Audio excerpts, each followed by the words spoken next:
Perang salib, perang suci agama, atau konflik politik brutal berkedok Tuhan. Yuk tonton dan simak video ini. Fakta yang disembunyikan dunia. Like, komen, dan subscribe bagi yang belum subscribe. Kita semua tahu narasi perang salib, perang antara dua peradaban besar, memperebutkan tanah suci demi nama Tuhan. Pahlawan Kristen melawan kesatria Muslim. Namun, benarkah sesederhana itu?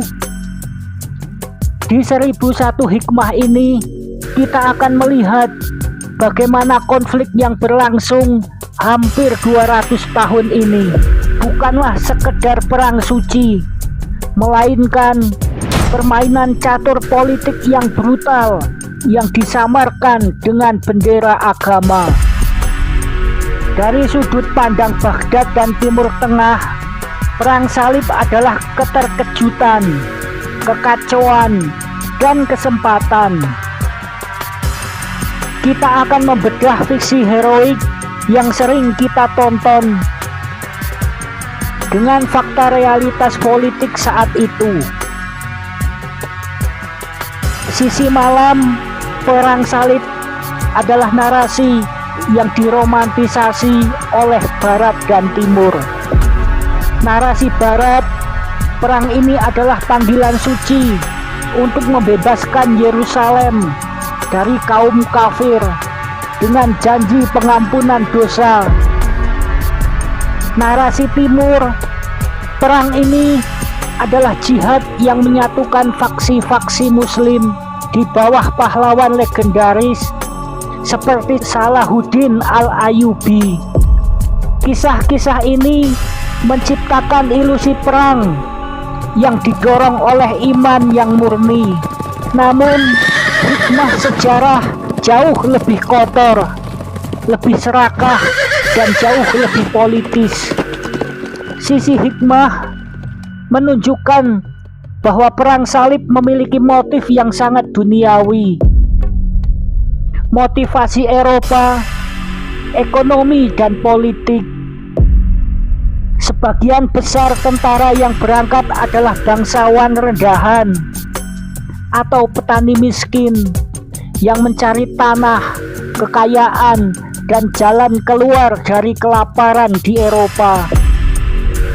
Paus Urbanus II menggunakan narasi pembebasan tanah suci untuk menyatukan bangsawan Eropa yang terus berperang satu sama lain dan menegaskan kembalinya kekuasaan gereja.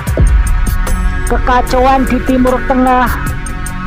Tentara salib sukses pada awalnya karena dunia Islam terpecah belah. Kekhalifahan Abbasiyah di Baghdad hanyalah bayangan politik.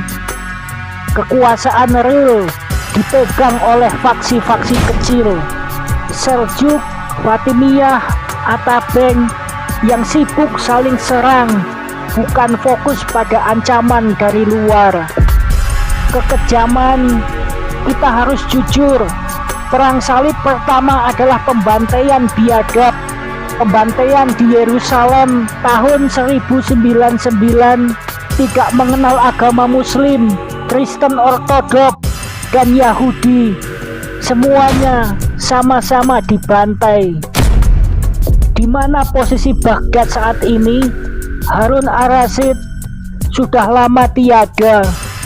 Meskipun Baghdad adalah pusat spiritual, secara militer kekhalifahan Abbasiyah sudah terlalu lemah dan terpecah untuk melawan. Mereka hanya bisa mengawasi dengan cemas dari jauh.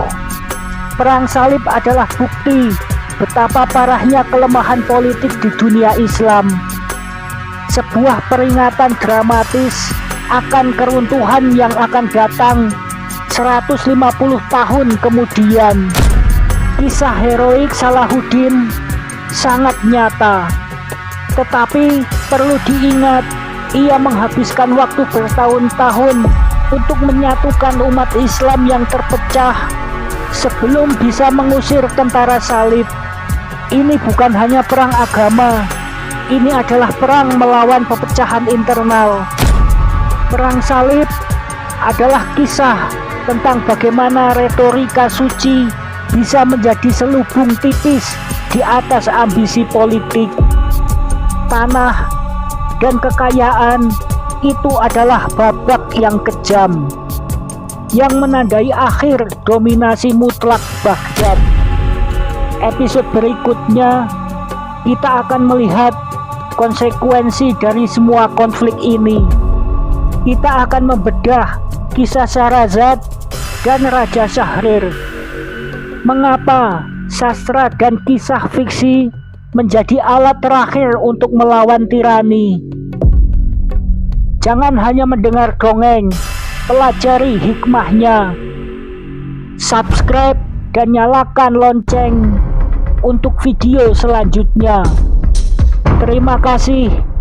Salam.